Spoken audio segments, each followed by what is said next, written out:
Good evening, Colts Nation. It's your boy CJ. You know we are back for another episode of Sick Podcast Anvil Show. We got a W across the pond, or I think it's in Germany. So I don't even know what they refer to that as. But either way, we got a lot to talk about. We even got some things. We're going to discuss the good, the bad, and the ugly of things. But you know what? We got a lot to discuss. So get your snacks, get your drinks ready, and make sure that you get ready. Sammy, bring us in. Turn up your volume. Because you're about to listen to The Sick Podcast. Anvil Show. Intercepted! Marlon Jackson! Marlon's got it! We're going to the Super Bowl! We're going to the Super Bowl! Marlon Jackson with the interception! He picked off Tom Brady! The sickest Indianapolis Colts podcast. It's gonna be sick. Yes, sir. It will be sick. And before we get into anything, a word from our sponsor. So, game on. Week 11 starts now, except for the Colts because we're on a bye. But every touchdown brings you closer to a payout with DraftKings Sportsbook, an official sports betting partner of the NFL. This isn't just football. It's first touchdown fireworks, anytime touchdown rushes, and live bets that ride every momentum shift. At DraftKings, every play is your next shot to win. New customers, this one's for you. Bet just $5 and get $300 in bonus bets instantly. Plus, grab over $200 off NFL Sunday Ticket from YouTube and YouTube TV. Your season starts now. Download the DraftKings Sportsbook app and use code SICKSPORTS. That's SICKSPORTS, all caps, no spaces. That's code SICKSPORTS to get $300 in bonus bets instantly when you place your first bet of $5 or more. Plus over $200 off NFL Sunday Ticket from YouTube and YouTube TV. In partnership with DraftKings, the crown is yours. Gambling problem? Call 1-800-GAMBLER. In New York, call 877-8-HOPE-NY or text HOPE-NY 467-369. In Connecticut, help is available for problem gambling. Call 888-789-7777 or visit ccpg.org. Please play responsibly. On behalf of Boot Hill Casino and Resort in Kansas, 21 and over, age and eligibility varies by jurisdiction. Void in Ontario. Bonus bets expire 7 days after issuance. For additional terms and responsible gaming resources, see dkng.co/audio. All right, without further ado, let's get that info.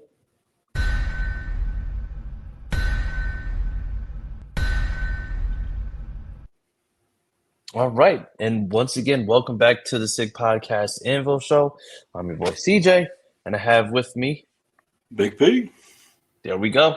All right, and you know what? It's been an eventful weekend. Shout out to everybody who was able to go over to Germany. We know Clyde was there. Thomas from the Forge Tailgate was there. There was a lot of people who were there. Travis. Yeah, we had Travis over there. I mean, there were numerous people, and I mean, it looks like everybody had a blast. I'm starting to believe that Germany is now like the Colts' like second home.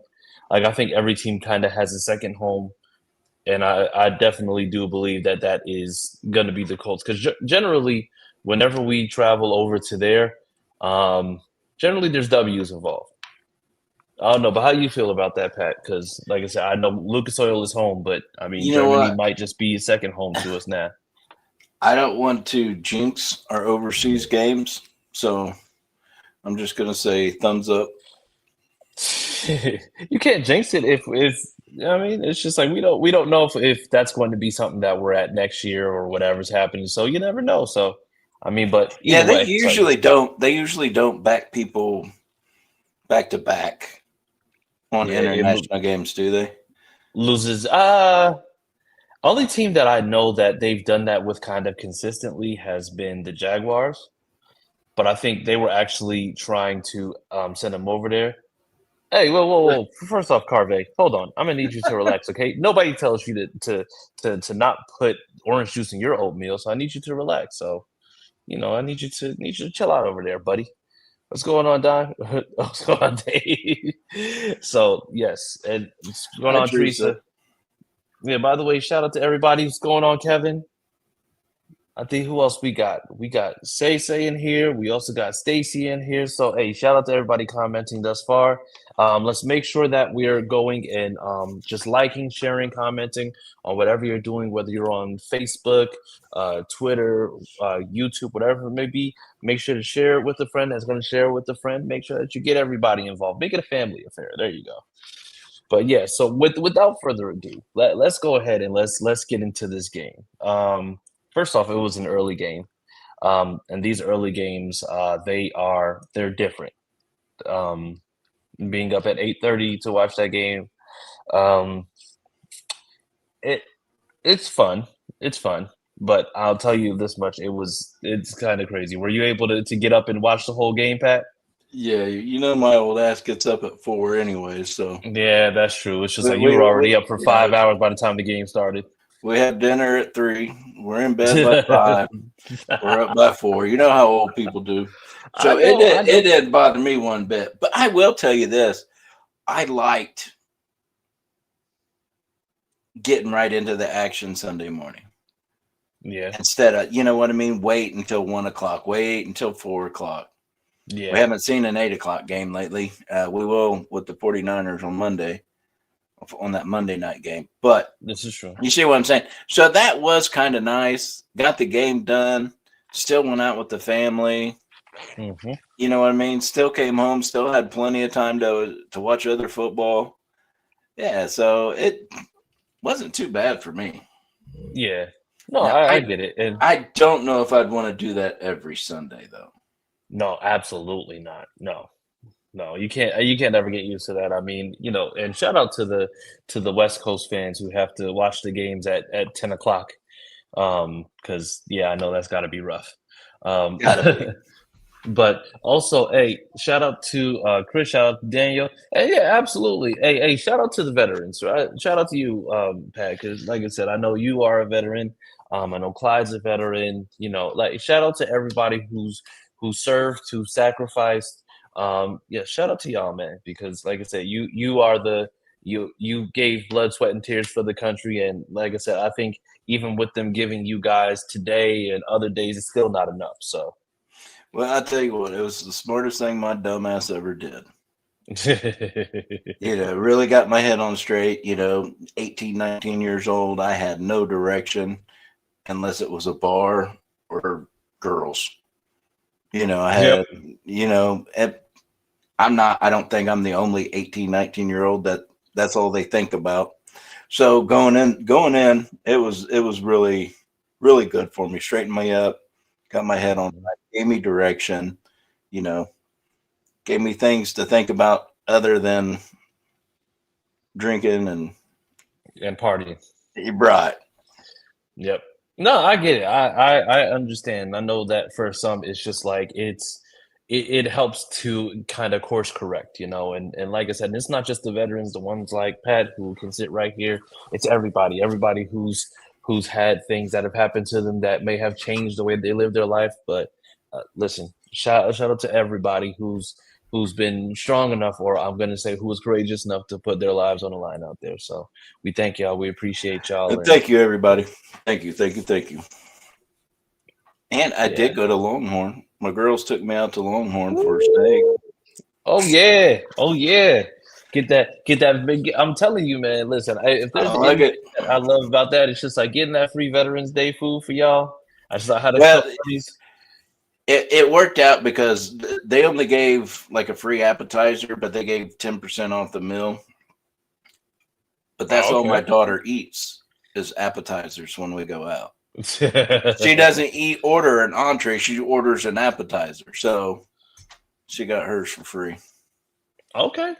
Hey, but it comes out of my wallet. So it helps. Yeah, she just went there. She just like, hey, we're going to Longhorn, but you're driving and you're also paying. So at that point, it's just like, okay, that's cool. Pretty much. Yeah. So to everybody out there, that runs these kind of businesses that give veteran discounts and meals and things like that. That's huge, man. That's a big thank you to all us veterans. Yes, absolutely. And once again, it's still not enough, but I'm just glad that you get that recognition. So 100%. So I'm very happy about that. Now, in terms of service, um, let's talk about the service that Jonathan Taylor gave to this Falcons defense.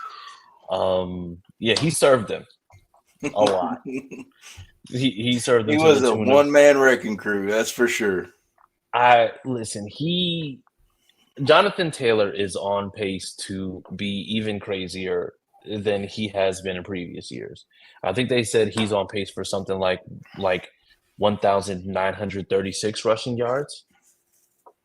And if we're being honest, I think that's even counting I don't even think that's counting what he does towards the end of the season, right? Because normally towards the end of the season, that's usually when he heats up even more. So to be Yeah. at the pace that he's at right now, it's astounding to see where this team is at this particular moment, especially with Jonathan Taylor. Because if I'm being honest, I thought Shane was going to do what he did against the Steelers and only give that man like 5 or 6 carries in the second half after only giving him 10 in the first half. I'm like, Shane, don't do this again. You gave Jonathan Taylor 14 carries, and that clearly was not enough. And we seen what happened. Oh yeah. He went on an absolute heater. That the 83-yard run, where also shout out to Alec Pierce and Tyler Warren, because those two, like Alec Pierce basically had to hustle in order to get down there just to block for JT. And Yeah. I mean, if you're talking about being unselfish in that, you're going down there and you're making sure that even though you're not going to touch the ball, this isn't going to this isn't going to count in the stat line or anything to that extent. But you know that you are going to be beyond the fact that JT already is JT. You are also, uh, uh, one of the factors of making sure that he completes this run. And I think that needs to be highlighted as often as possible because it's not something that is counted, but it is something that should definitely just be. I'm going to say it's something that should be. It should be made evident. Like it should be able to say, listen, like this is what he does because I mean, him and Tyler Warren, Jonathan Taylor had a pocket that nobody can get past in order to tackle him. Big facts. And JT will be the first one to tell you, I ain't doing this without my O-line. I ain't doing this without my guys. Him and his wife had a video on his Twitter page or X page, whatever you want to call it. I don't know what his mama called it, so. But they were just making some dip or something like that. And oh yeah, his wife. Yep, his wife. Yeah, and his wife asked him, oh, well, you're on this great MVP run, what do you contribute to that to you? And he says, my guys. Absolutely 100%. He goes, if it wasn't for my guys, my O-line blocking for me, he goes, I'm not doing nothing. He goes, it's my guys. So he'll be the first one, to lay accolades like that. Absolutely. But as fans of this team and people that watch this game religiously, I think what you said is a big factor that a lot of people forget about because he's not doing it on his own. Daniel Jones can't do it on his own. Pierce can't do it on his own. Pittman, nobody can do it on their own. This is a team game. That's why I've always said you win as a team, you lose as a team. There'll never be one individual that wins this game. Mm-hmm. There'll never be one individual that loses this game. Yeah. Because for JT to get that ball in the end zone, center had to snap the ball properly. Yep. Quarterback had to hand it off properly. And we've all seen the mistakes just from that combination. Center to quarterback to running back. We've seen mistakes time and time again. It don't happen every week, but we've seen it enough that you'll know what I'm talking about. So just that combination has to be flawless. And then they got to block. Then they got to create some space for him. So to say JT's doing it by himself would absolutely be criminal. Yeah, and the thing is, you can't say that JT's doing it by himself because JT himself won't say that he's doing it by himself. Exactly. He's I'm gonna say he's probably the most selfless superstar that's out there right now because it's never him. It's never him. And it's never him when it's going well. And it's always him if there's any blame to be taken. Yeah. At least he ain't out there like Ricky Bobby. Yeah. Oh, I'm excellent. I'm the best there is. I eat excellence for breakfast. You know what? He's not doing Yeah. that. Shit, I was going to go somewhere with this.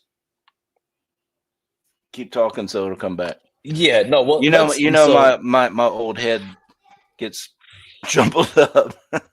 I get it 100%. Hey, but I will tell everybody this though. Do not miss Thursday night. I know we're on a bye week, but do not miss Thursday night. We're going to get we'll have Clyde back. He's going to talk about his trip. We're going to try to get Thomas in here too, because Thomas and Clyde was, running partners out there. So we're just going to talk all about their trip. So you guys do not want to miss this. I know you've seen the videos. I know you've seen the photos and all that. But now here's the story. Here are the actual stories coming out.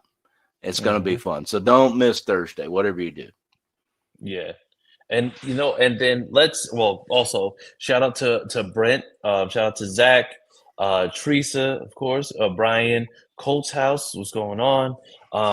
But yeah, so I think we got some great news last week, and I want to get your opinion on it, right?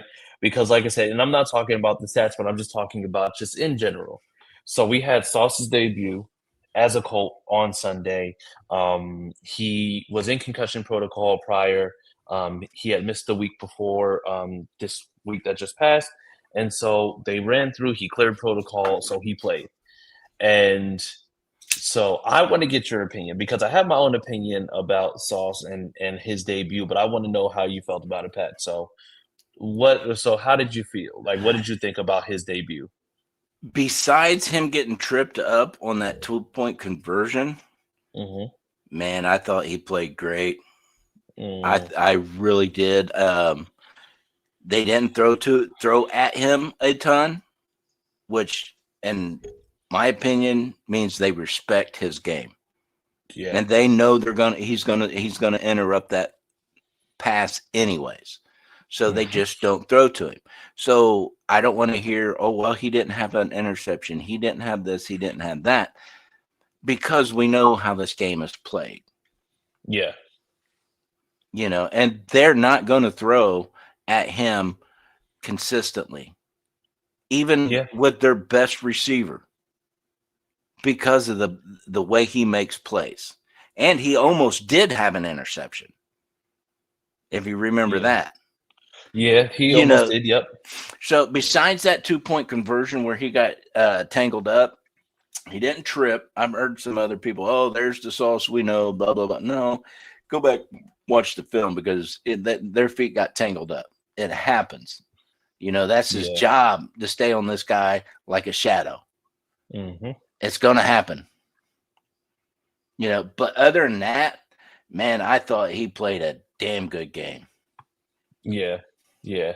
And so to that point, I mean, I feel like he absolutely, for him to have a game on such short notice, I mean, I think he played extremely well. I mean, I think Drake London on the day had 6 catches. I believe he was somewhere around 66 yards, or it might have even been more than that, or I might have been mistaken, and a touchdown. Sauce only allowed him 2 catches, 26 yards, and then the one that he did, or I'm going to say that 2-point conversion, of course, that was feet getting tangled up and him getting tripped on that. So that's where, for me, like you come in and you cover Drake London on short notice. You don't necessarily have a lot of time to prepare, but you're just basically just going out there and just doing it just based off of, your ability and muscle memory. And by the way, Sauce covered him for 2 receptions for 26 yards, and Drake London had 6 receptions, 104 yards, and a TD. So literally, Sauce cut down he only allowed a quarter of his total yardage that day. Which not bad for just getting here a few days ago. Exactly. Not bad at all.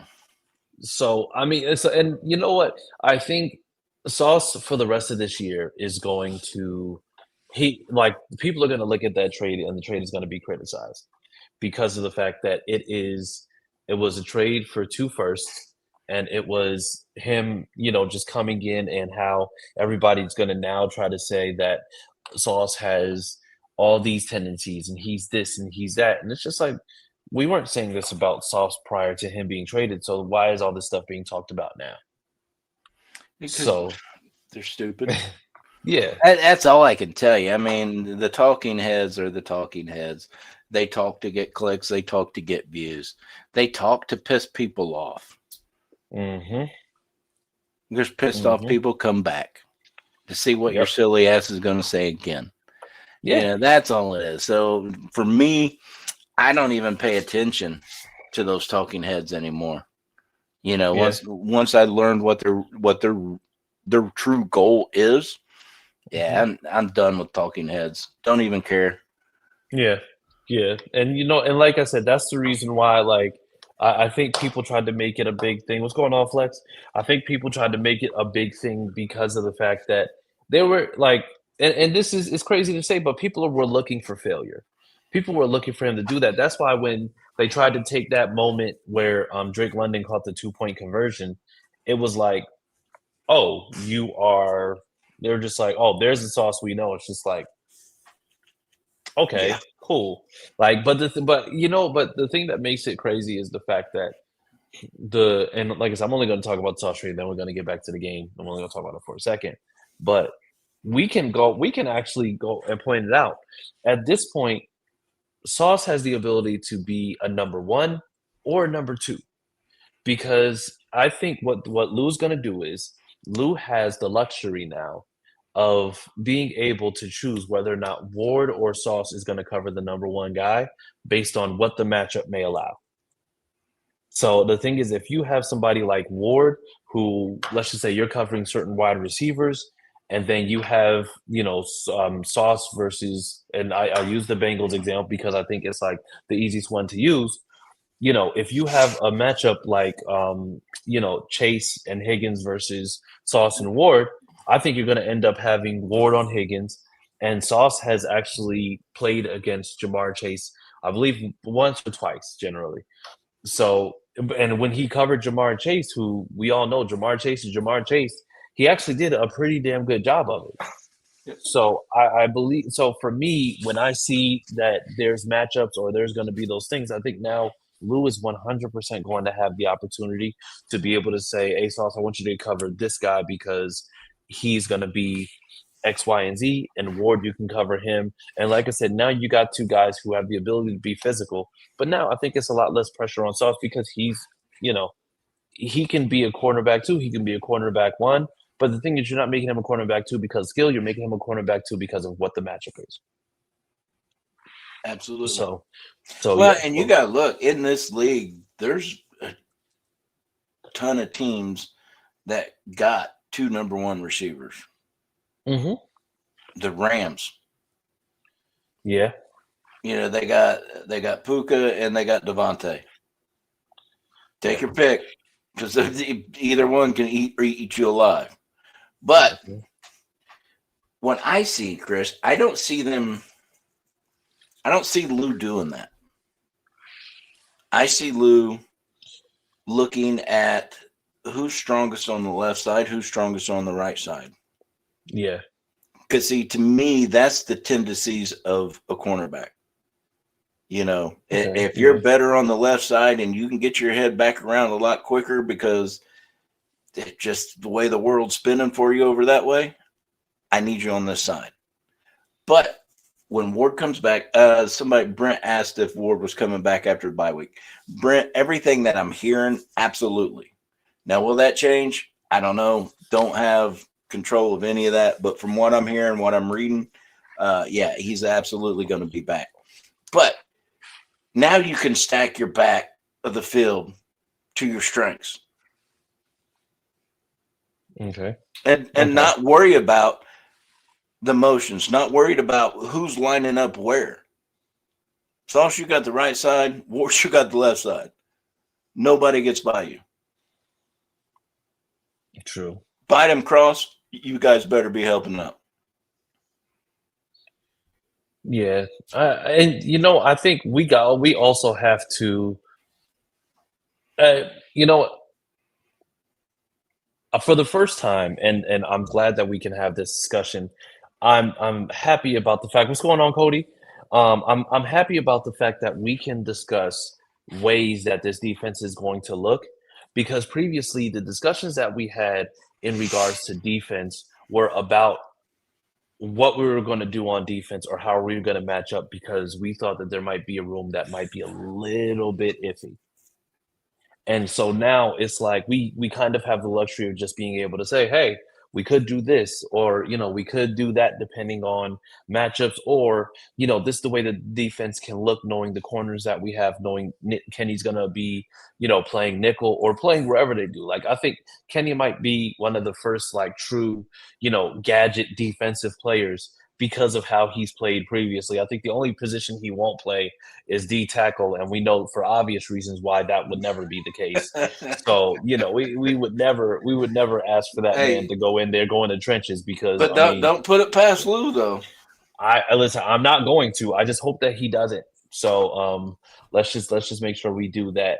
And so and normally, like I said, I like to go ahead and stay on task, but I do have to bring this up to kind of to go to the next point. So can you bring up Teresa's last comment, Sammy? She says, I have issues with better coaching decisions, better execution overall, better play calling. The O-line has to protect Daniel Jones better. We can't keep going for 2-point conversions. We can't trust our kicker. We have to do better overall. These next 7 games ain't no joke. If we want to do something this year, we have to do better, period. All right. So she said a lot. There's a lot there.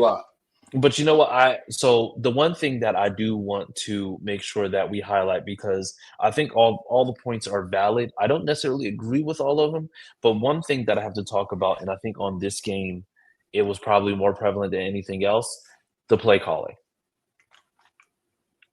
So play calling for this game, I love the play calls where they gave Jonathan Taylor the ball a lot. Where I had issues was going for it on 4th down. I know that Shane's aggressive, and I know this, but I think there's some spots during that game where he went for it on 4th down that I was like, I don't know about all that. I think Badgley, he's not necessarily favorable amongst the fan base right now, but I mean, like I said, he had to come in since Schrader was out. But what I will say is I like the aggressiveness in Shane's play calling, because of the fact that there's times where he actually can call a masterful game. But I do feel like at points in the game, he's almost kind of like daring teams, and they're matching up, and then he's just like, okay, well, I mean, since you did that, gonna have to figure something else out. Like it's kind of strange. Also, Chris, I'm a little biased on those 4th downs going forward. Yeah, I like it. He has a better win rate on 4th downs than he has a loss rate.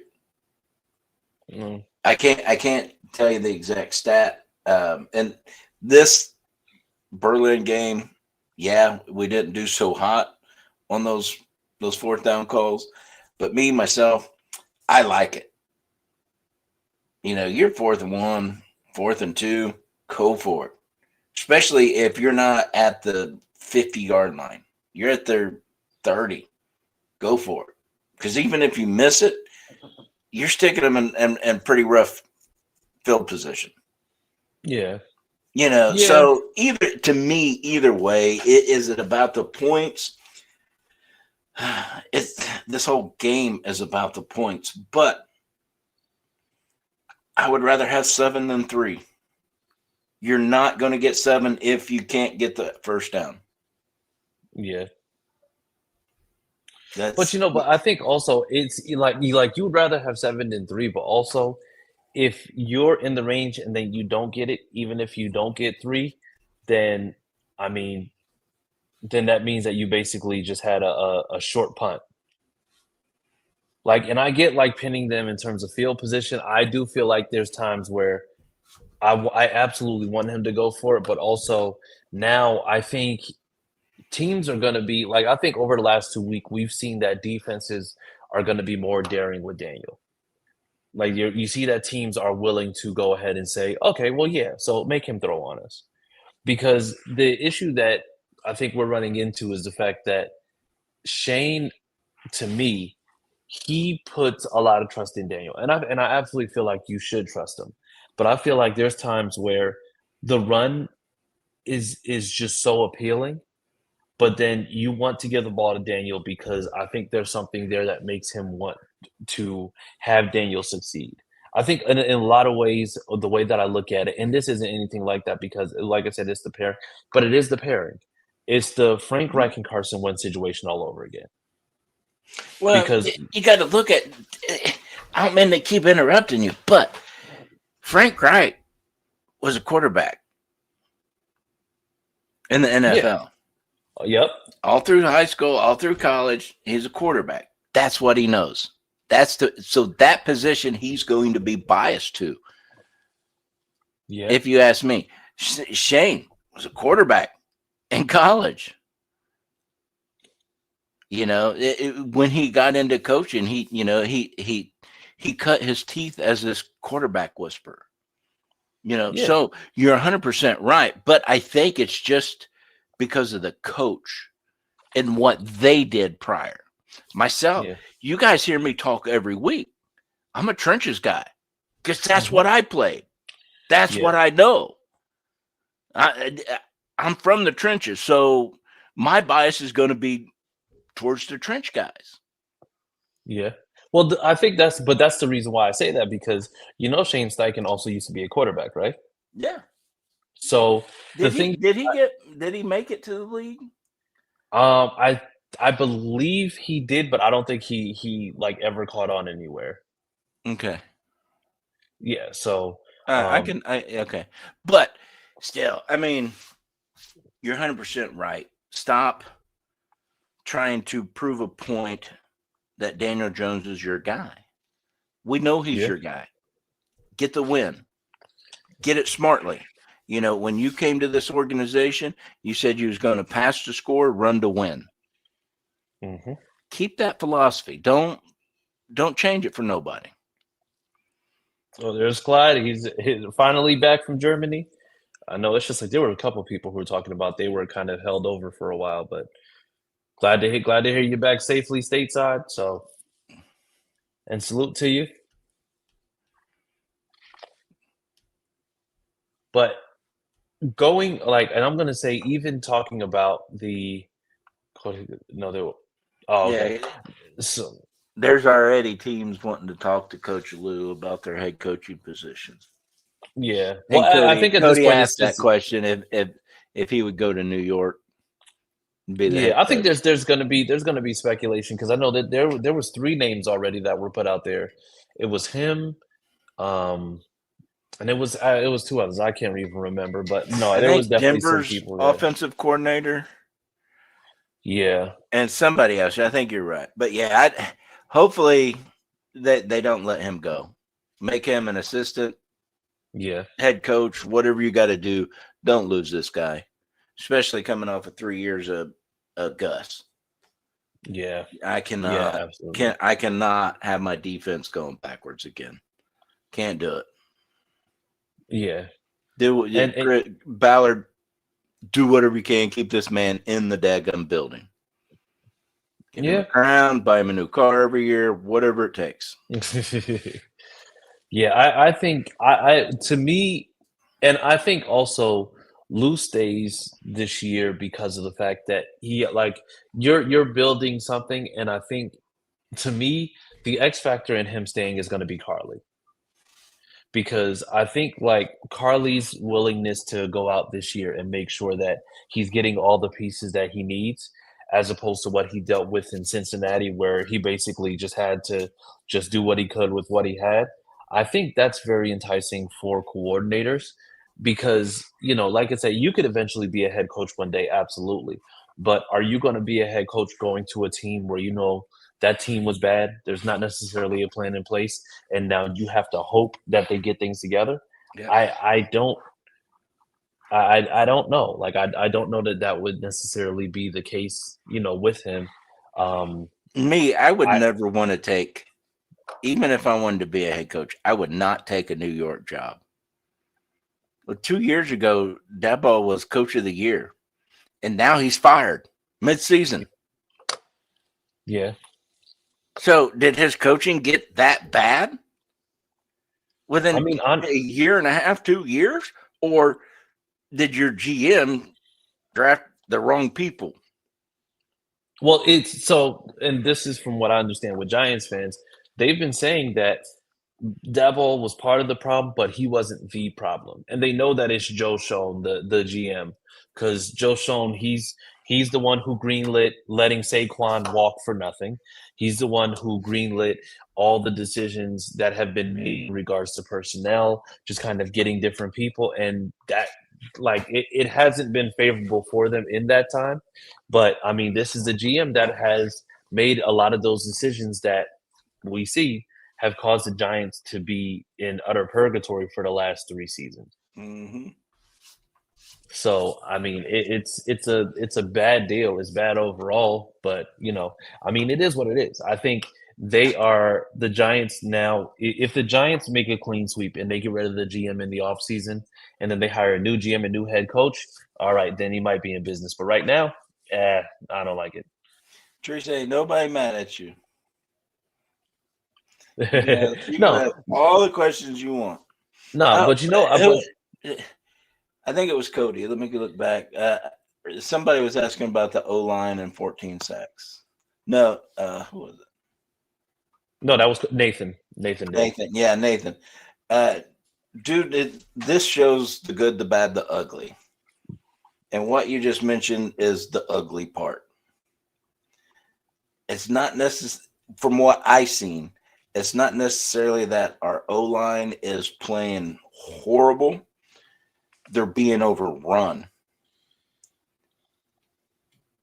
They're bringing in extra people, and man, you've only got so many helmets to block so many other helmets. And when they stack that box and they come after you, what was the blitz rate for Atlanta? It was crazy high. Just because they seen what the Steelers did to us, and they mimicked it. They're just overrunning our O-line. It's not necessarily that our O-line's playing bad, but what I seen was they're just getting overtaken, and it happens. Typically, an opposing team will not go after you that much, that hard, because they're gonna audible out, and they're gonna do these short little dumpy passes, get yards, move the chains, force you to back off. For some reason, they stayed in it. They came after us, and they were pretty successful doing it. Now, the problem is Shane didn't adjust to the pressure. Yeah. He needs to make those adjustments. Like, all right, hey, guys, they're coming at us hard. It doesn't look like they're letting up. Daniel, you got to auto out. You got to, call a screen, dump it off to Tyler Warren, Josh Downs, somebody. Get it going quick, because we can't stop. 5 people can't stop 8. Yeah. It's impossible. So he's got to make better play calls to help that O-line out, to help Daniel out. Don't worry about the big 60-yard pass to AP. It's fun. I love it. I love seeing it, but only do it when it's there. If it's not there, we're playing football. We're playing hard-nosed, move the chains football. Especially when you got a defense like Steelers, a defense like Atlanta's. Do not think Atlanta is a scrub team because they're not. Their defense is damn good. So to me, that O-line issue was more about Shane's play calling and then not audible out of situations that should have been audibled. Yeah. That's my take on it. I could be wrong. I don't know. I'm not the smartest dude out there. Yeah. That's just the way I see it. But the thing is, you're not wrong at all. Like, that's the thing. Like, you're not wrong for the way that you are viewing it, because we're seeing what's happening. We're seeing a line that has, prior to the last 2 weeks, that has been extremely solid with all 5 starters out there. And now it's like, it's like all that chemistry, everything that they did those past few weeks just completely went out of their mind. And they're just like these guys that almost kind of forgot how to do it. I think the interior of the line has held up. I think Bort's held up. Even Gonsalves has held up. Quentin Nelson just does what he does. But I think in terms of tackle play, like, the tackle play has not been where it's supposed to be the last 2 weeks. Now, mind you, you did go against, this week, Jalen Walker, James Pierce Jr., who they're 2 rookies who are young but are going to cause a lot of havoc because they are just they're a beast early in their career. And then also, you went against TJ Watt and company, the week before. So I think there is something to say about the fact that, you went against 2 teams that decided that they were going to make sure that they went around, they did what they needed to. So I do see it. Thank you. So I do see where that might be an issue, but I think that's why you had the bye week to kind of clean it up. We noticed, Teresa. Playoffs? You talking about playoffs? Absolutely, we're going to start talking about playoffs. We're leading the entire NFL. What's telling me we're not going to make the playoffs? Well, it's like I said, I think at this point, I don't think it's a question of playoffs, because we're going to playoffs. Like, that's a foregone conclusion. I think the one thing that people are questioning is, are we going to still be that number 1 seed? And I think that's absolutely a valid question, because I in my heart of hearts believe that we absolutely can be the number 1 seed. Now, I think so too. I think that this Kansas City game is a very winnable game. Yes, absolutely. We're not going to have Buckner still, but we saw what Addy did. Addy. We seen what what's JTT? No. JTT was in there too? No, I know, but he's an edge. The other one. Gallimore, that's it. I was wanting to say Gilmore, and I knew it was wrong. Close I wasn't going to say Close it. enough. I let my big brain over here talk for me. Not going to hold it against you. It's okay. It's okay. That's good. That's real good. Our friendship will last a long time if you don't hold my stupid shit against me. But yeah, so those guys played really well. Now, yeah, Addy is more, to me, a Buckner style player, because he crushes that line, but he also gets after the quarterback. Say his name. What was the other one? The other name? Gallimore. See, I'm still stuck with Gilly. Gotcha. So if I say Gilly, we're talking about this Gallimore guy. But what I seen is he's more like Grove, and just, bunching it up, blocking everybody, not letting nothing get through him.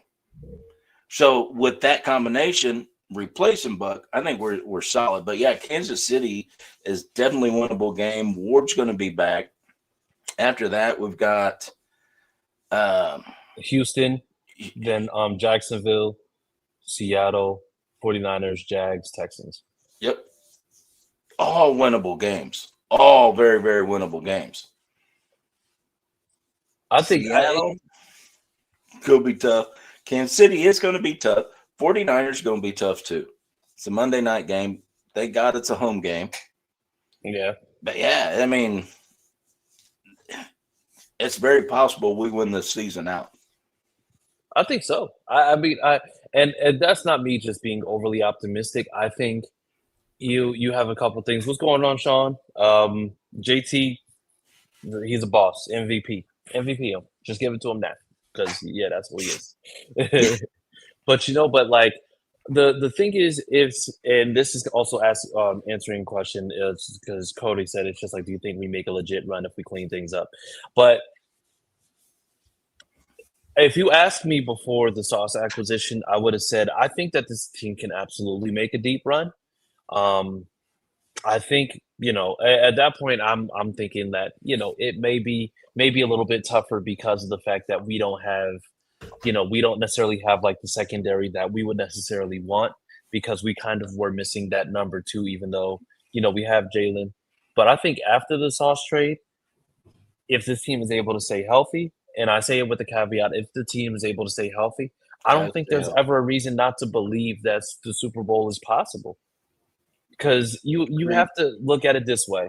You are going to go into this stretch where the O-line, to me, what we've seen the last 2 weeks, is going to be corrected over the next 2 weeks, because they're going to have the bye to be able to do what they need to do, and then they're going to have the next week to be able to prepare for the game, and then see exactly how that is. Because I think the other thing that we're going to be looking at, especially for this Kansas City game coming up, is how's Kansas City going to play against the Broncos? Because if they go into that game and they don't beat the Broncos, I don't believe that we'll ever have to worry about Kansas City in terms of like them with playoffs and anything else. I think we're just going to have to worry about the other two teams that are below us in the standings, and that's going to be New England and Denver. And I have interesting things to say about them, but I'm not going to say them right now because it would take up way too much time. I just don't believe that they are who we think they are. So, with that being said, I believe that.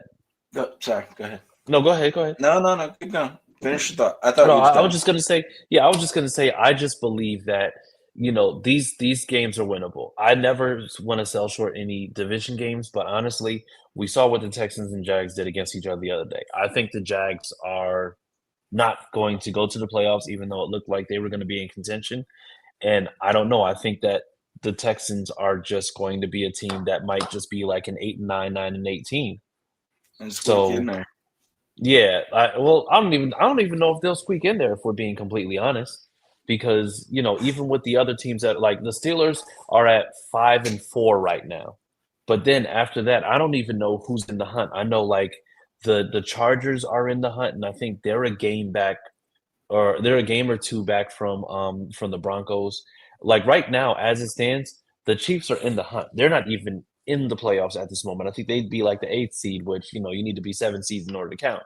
Mm-hmm. So I don't believe that if we're looking at the rest of our schedule, I'm not going to sell short Houston and Jacksonville by any stretch of the imagination. But what I do see is that there's two teams that right now are struggling. And then on top of that, so outside of those division games, take those 4 out. You have the 49ers, Seahawks, and the what's the name? And you have the Chiefs. The Chiefs, we'll see how that goes because we see them in a couple weeks. I think if you're looking at San Fran and Seattle, I think there's potential to go 1-1, and I think we beat San Francisco and we possibly lose to Seattle. We can lose to both, or we can beat both, or we can go 1-1. It's going to be damn good football. Oh, yeah, absolutely. It's not going to be a blowout by any means on either side of the ball. It's going to be good. So we'll just see. That is one of the games I won't predict. I'll say it's winnable because right now we can compete with anybody in this league. Okay. And if you can compete, you got a chance to win. Yeah. All right. That's fair. I think that's fair enough. What I wanted to do was Colts House brought up the fact that we're getting cooked in the middle. Mm-hmm. He brought up Z. For me, it was more of Pratt. And we talked about this last week, Chris, about pulling one of those linebackers out in passing situations and bringing Jalen Jones in. Have him cover that middle of that field. That dude's a monster. That guy's damn near built like a linebacker. He ain't got the size of an actual linebacker, but he's got the strength of it, and he knows how to cover. He's quick. He's long-armed. That I think we have to see that if we want to make a serious run, because he is 100% right. Our middle is getting cooked left and right anytime they want to gain yards, which I was really surprised Atlanta did not go to Pitts more often. Well, Pitts than what they did. He's not. I think they just don't trust him. Like, I think that they just don't trust him in that case, because he just, for some reason, he just never is, like, as many times as he's been I'm going to say a focal point of the offense, he just hasn't been able to rise to the occasion. So we're getting cooked. He's 100% right. Who was it? The Chargers. Chargers beat the living shit out of us in the middle of that field. Yeah. Well, that's tight end. But okay, but who we getting ready to go against? Travis Kelce and company. Yeah, and that's all the more reason why I've been saying, like I said this probably all last week as soon as the Sauce trade happened, you have Ward, you have Sauce on your outside, you have Kenny in your nickel, and if you go to that dime formation, you can absolutely run four corners out there, and you can run Jalen Jones covering tight ends. Because that's the one trouble spot that we had. I think Arande Gadsden from the Chargers, he gassed us for like 146 through the air, and that's just because we did not have the type of coverage that we needed on that one. So if you get Jalen Jones covering out there like that, but that's going to be, and mind you, if you run with that look, you're essentially going with, like I said, that dime look.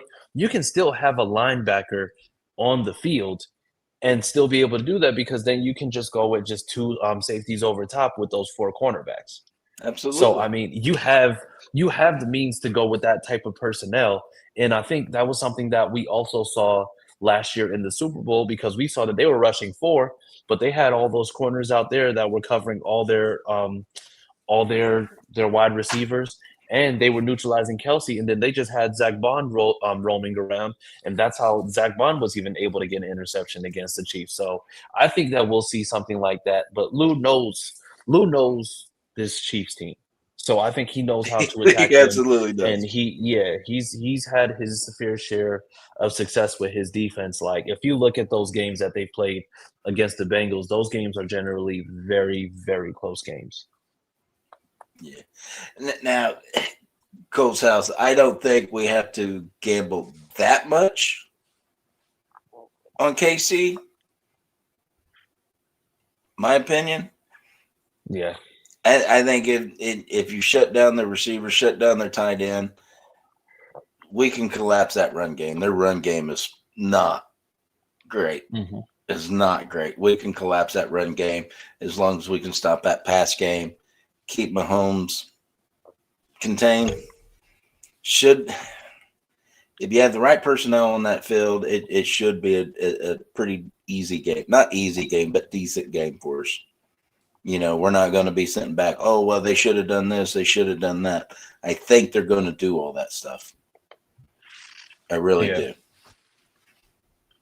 Yeah. And like, I think what we're going to see is we're going to see a lot of we're going to see, especially with that game. And like I said, I know that we got the bye week, so we're going to be talking about these a lot.